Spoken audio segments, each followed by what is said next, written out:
আমার এই দুই লাইন গাওয়ার কারণটা হচ্ছে, কেন এই দুই লাইনই গাইলাম, আমি এক তো পারি না, ও সুর তো নাই, তাও গাওয়া এই জন্য যে বলা হয় কেউ যদি রথে উপবিষ্ট জগন্নাথ বলদেব এবং সুভদ্রা মহারানীকে দর্শন করে, শুধুমাত্র কি করে,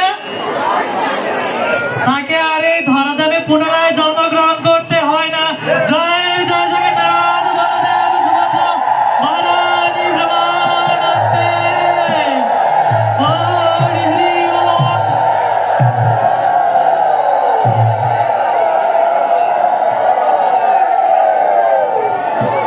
আমরা কি এই ধরাধামে আর আসতে চাই, এই কষ্ট যন্ত্রণা ভোগ করতে চাই, নাকি ভগবানের নিত্য ধামে যেতে চাই?